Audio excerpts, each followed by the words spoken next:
Esta es la clase 8 de la serie, El nacimiento del futuro, una serie apasionante con una especial fundamentación filosófica a través de los siglos de la verdadera historia de la humanidad. La clase de hoy aborda los siglos 3, 4 y 5. El fin de la antigüedad. La crisis romana.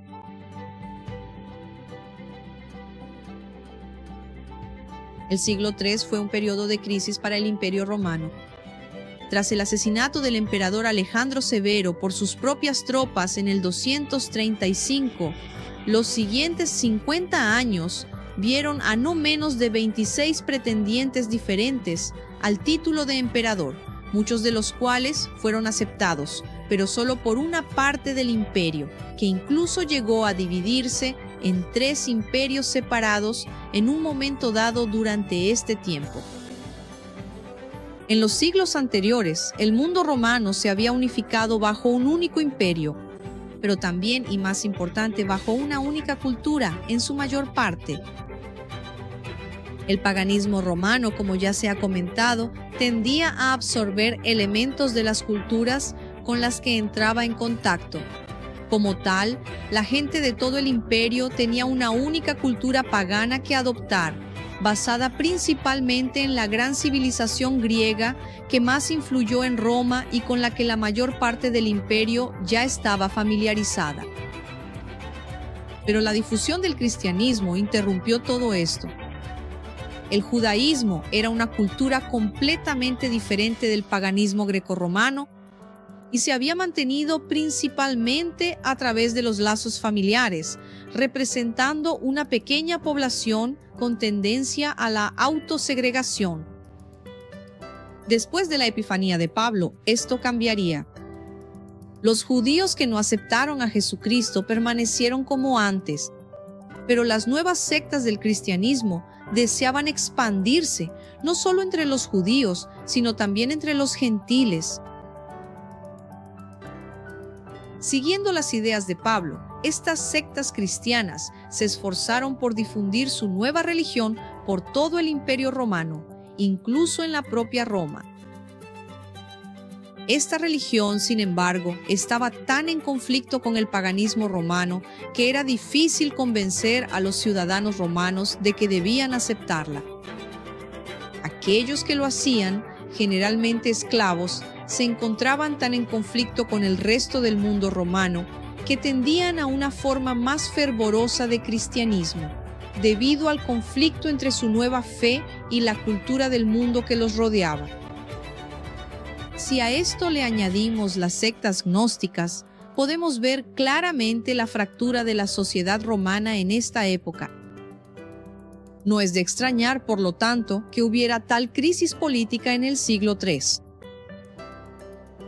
Una casa dividida contra sí misma no puede mantenerse en pie, y el virus del cristianismo estaba haciendo su trabajo. El Imperio Romano ya no estaba unificado culturalmente. Por lo tanto, una crisis política era inevitable.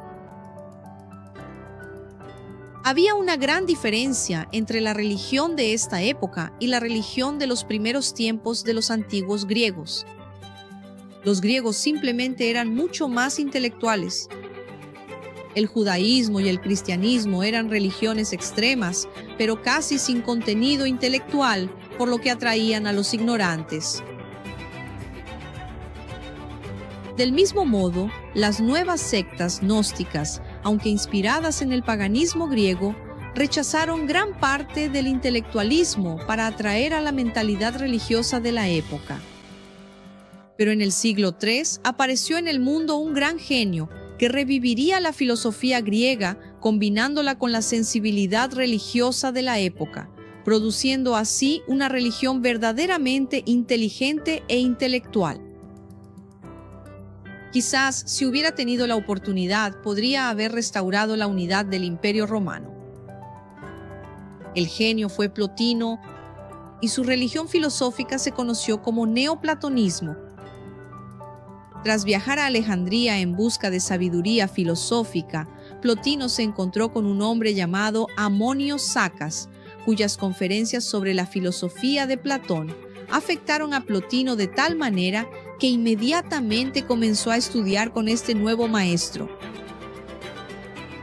Después de muchos años de estudio con Amonio Sacas, Plotino comenzó a viajar, adquiriendo más sabiduría de filósofos persas, indios y árabes, antes de establecerse finalmente en Roma al final de su vida, donde difundió sus enseñanzas por la gran ciudad. La religión filosófica de Plotino es básicamente la filosofía de Platón, pero convertida en religión. El propio Plotino insistió en que no estaba creando nada, sino produciendo el verdadero punto culminante de la filosofía de Platón. En el sistema de Plotino, todo tiene su origen en lo que él llamó el uno. De hecho, el uno es esencialmente el mismo concepto ya conocido bajo el término arjé, la fuente de todo en el universo. Pero para Plotino, el uno como fuente de todo es también muy similar al concepto de Pitágoras del punto que contiene todos los demás puntos. Es decir, el uno es puramente adimensional e inmaterial, pero contiene en sí mismo todo lo demás en el universo. Así vemos inmediatamente un alcance intelectual, astuto, adaptando conceptos para unir literalmente dos mundos, el de los antiguos griegos con el del monoteísmo judio-cristiano. Este concepto de un punto adimensional está claramente relacionado con las ideas matemáticas de Pitágoras, que inevitablemente conducen a la filosofía de Platón, con la idea matemática de las formas, considerada como la verdadera realidad que existe fuera del reino físico del espacio-tiempo. Según Plotino, lo primero que emana del uno es el nous, básicamente el mismo nous descrito por Anaxágoras. El nous es la mente o el intelecto del universo, aquello que lo guía y lo controla. Para Plotino, el nous contiene en sí mismo todas las formas perfectas de las que Platón había hablado. Como la mente del universo, el nous lo sabe todo sobre el universo y piensa todos los pensamientos posibles simultáneamente.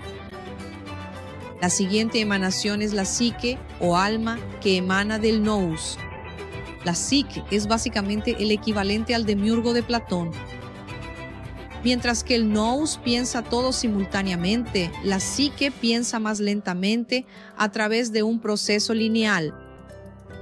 La psique puede acceder a las formas presentes en el nous y usarlas para crear la siguiente emanación, que es la naturaleza, o el mundo físico, siendo, tal como dijo Platón, una copia inferior de las formas en el nous. La psique también se divide en dos partes. En primer lugar, la parte superior, que es el alma del mundo, el alma colectiva del mundo, y en segundo lugar, la parte inferior, que toma la forma de todas las almas individuales del universo. Estas almas individuales somos, por supuesto, nosotros.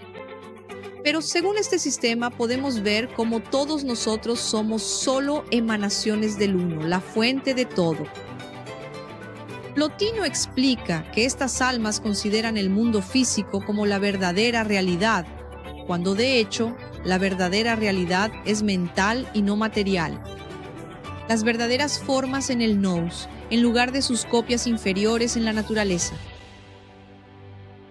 Para Plotino, la tarea de nuestras almas es abandonar el mundo físico y viajar de regreso a través de las emanaciones, primero a la psique superior o alma del mundo, luego al propio nous, donde están las formas verdaderas, y finalmente de regreso al uno que lo contiene todo.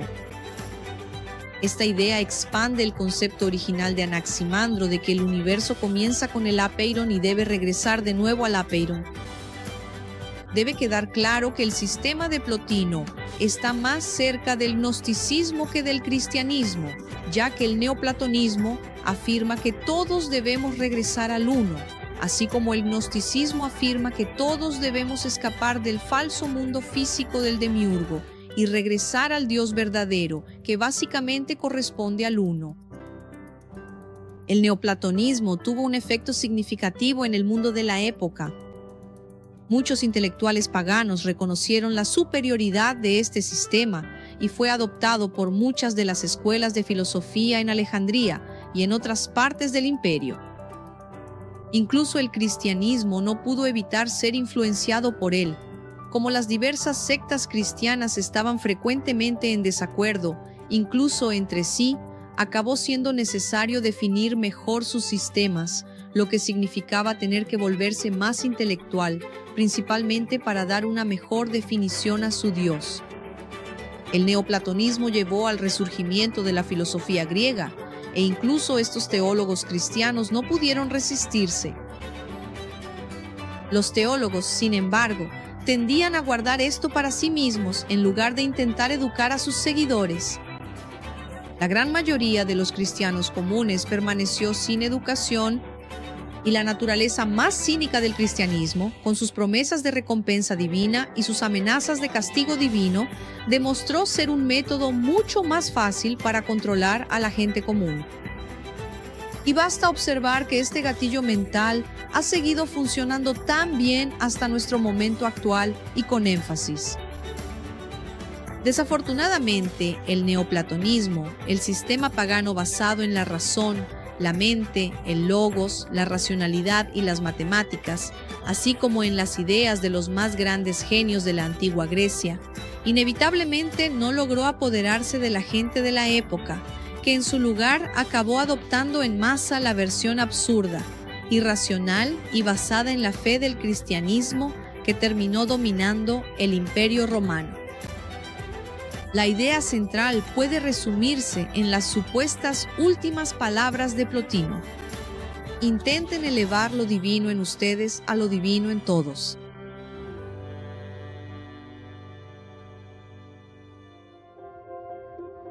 Siglo IV, Constantino. En la Roma de principios del siglo IV, el neoplatonismo de Plotino tuvo una gran oportunidad de convertirse en una nueva forma intelectual revolucionaria de paganismo basada en la filosofía griega. Desafortunadamente, en uno de los giros más amargos de la historia, un nuevo emperador surgió en Roma que sembraría las semillas para el surgimiento de una nueva versión del cristianismo, la versión con la que estamos familiarizados, la de la fe irracional, la violencia, el odio y una moral de esclavo que degrada a las personas y reprime sus pasiones. Fue el emperador Constantino quien, aunque vivió la mayor parte de su vida como pagano, en el 313 ayudó a declarar la tolerancia religiosa para el cristianismo y, de hecho, para todas las demás religiones en Roma. Antes de eso, solo el paganismo romano era oficialmente aceptado por los romanos. El cristianismo, el judaísmo y cualquier otra religión eran ilegales en todo el imperio, y sus practicantes eran a menudo perseguidos. Pero ahora, todas las religiones podían practicarse libremente en todo el imperio, sin temor a la persecución. Esa fue una decisión catastrófica desde la perspectiva de la antigua Roma, considerando la fractura en la sociedad romana que el cristianismo ya había causado. Este nuevo cambio permitió que el cristianismo se organizara mejor, pues sus practicantes ya no temían por sus vidas al practicar su fe. El propio Constantino ayudó inmensamente a consolidar el cristianismo como una religión única, en lugar de una colección de sectas rivales, cuando convocó el primer concilio de Nicea en el 325. En este concilio, obispos cristianos de todo el mundo acordaron una versión unificada de esta religión resumida en el credo niceno. Fue solo en este concilio que finalmente se acordó la divinidad de Jesús, así como la doctrina de la Trinidad que declaraba que Dios, Jesús y el Espíritu Santo eran tres personas dentro de un único Dios monoteísta. El cristianismo como lo conocemos hoy realmente nació en este concilio, y la nueva religión ahora contaba con el respaldo del poder del Imperio Romano y, por supuesto, su público crecía con un alto potencial. La influencia del neoplatonismo puede verse claramente aquí, dada la complejidad de la manipulación teológica necesaria para llegar a estas conclusiones. El auge del intelectualismo que Plotino ayudó a impulsar ciertamente ayudó a estos obispos cristianos a ratificar su dogma. El cristianismo, influenciado por el paganismo, ciertamente se volvió más intelectual de lo que el judaísmo jamás lo fue. Pero solo, al parecer, para los obispos del Concilio de Nicea y otros altos funcionarios de la religión. A los cristianos comunes se les mantuvo lamentablemente ignorantes de los detalles más sutiles de la fe que profesaban, muchos de los cuales, de hecho, exponían enormes fallas racionales que demostraban un elaborado fraude. La doctrina de la Trinidad, por ejemplo, lo demuestra.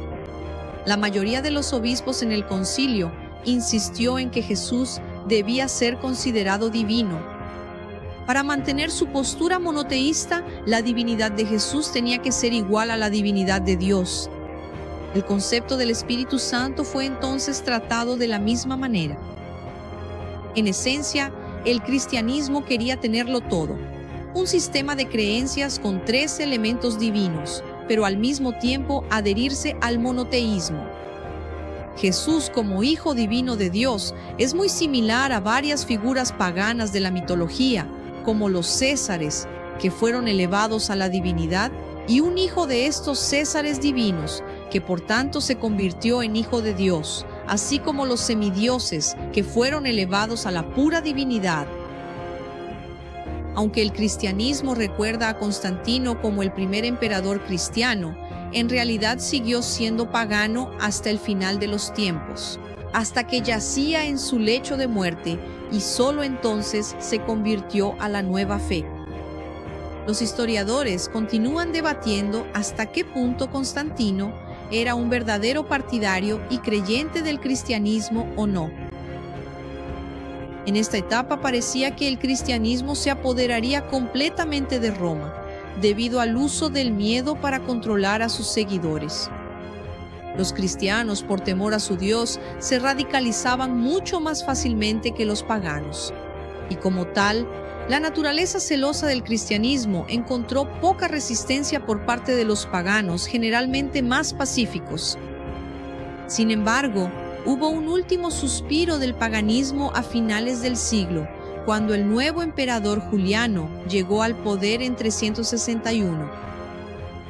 Julián, que había recibido una educación griega de primera clase, vio que los nuevos valores del cristianismo estaban en total desacuerdo con todo aquello sobre lo que se había fundado el Imperio Romano y temió que esta nueva religión significara el fin del imperio. Como tal, hizo grandes esfuerzos por rechazar el cristianismo y promover el neoplatonismo, favoreciéndolo enormemente. Juliano introdujo nuevas leyes que pretendían bloquear el progreso del cristianismo y restaurar la primacía del paganismo dentro del imperio granadino. Era muy consciente de que el choque de culturas en todo el imperio era la causa fundamental de la fractura de la sociedad granada. Para que una sociedad prospere, debe haber una unidad cultural, y Julián hubiera preferido que esa cultura fuera el paganismo intelectual, en lugar de la fe irracional del cristianismo. Pero a pesar de sus esfuerzos, Juliano no tuvo éxito, pues el daño ya estaba hecho. Había tantas sectas y cultos paganos diferentes, cada uno con sus creencias y filosofías particulares, que había una falta de unidad entre los paganos, mientras que gracias al credo de Nicea, los cristianos ahora estaban unidos en sus creencias y prácticas, y por tanto podían combatir el paganismo como una sola unidad. Efectivamente, con la muerte de Juliano, el cristianismo fue restaurado como religión oficial de Roma bajo su sucesor Júpiter, y el destino del imperio quedó sellado. La tragedia del siglo IV, que vio cómo el paganismo intelectual benévolo era empujado a las profundidades de la tierra y sustituido por una fe violenta, junto con la moral de esclavos del cristianismo, nos muestra lo importante que es la necesidad de unidad e intelectualismo. Solo si estamos unidos bajo una misma bandera, todos adheridos al mismo sistema racional, podemos tener la esperanza de oponernos al poder del viejo orden mundial, disfrazado de nuevo tal como está en nuestro momento actual. El ascenso del cristianismo en el siglo IV sumió al mundo en una oscuridad de la que aún no hemos salido. Pero el amanecer se acerca, y si todos estamos unidos, este mundo fragmentado puede ser reparado y la luz restaurada.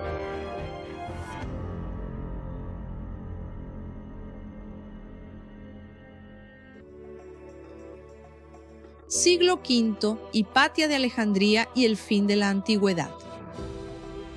A finales del siglo IV, la era de la antigüedad estaba llegando a su fin. El cristianismo, la nueva religión del Estado, se extendía por el Imperio Romano y más allá, mientras que la filosofía y el paganismo eran empujados cada vez más a la clandestinidad al ser perseguidos. El conocimiento, la cultura y la sabiduría que emanaban de ellos se estaban extinguiendo. En el 393, el antiguo oráculo de Delfos hizo su última declaración registrada, diciendo simplemente: todo ha terminado, antes de que el templo fuera cerrado para siempre.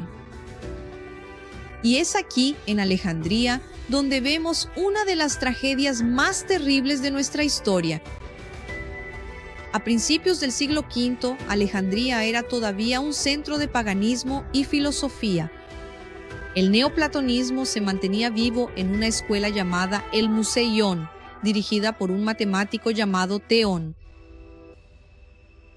Teón restauró el neoplatonismo a lo que él consideraba una forma más pura, más fiel a las concepciones originales de Plotino. Fue sucedido en el Museion por su hija, Hipatia, una de las mujeres más notables de la historia. Como directora de esta escuela filosófica en Alejandría, recorría las calles de la ciudad enseñando filosofía griega, y estudiantes de todo el Mediterráneo viajaban a Alejandría para aprender de ella. A pesar de la naturaleza pagana del neoplatonismo, la gran mayoría de los alumnos de Hipatia en Alejandría eran cristianos, debido al surgimiento y la difusión de esta nueva religión. Pero Hipatia era tolerante con los cristianos, especialmente si buscaban aprender filosofía con ella. Era conocida como una gran matemática y astrónoma, además de filósofa. Al ser extremadamente bella, muchos hombres intentaron cortejarla sin éxito.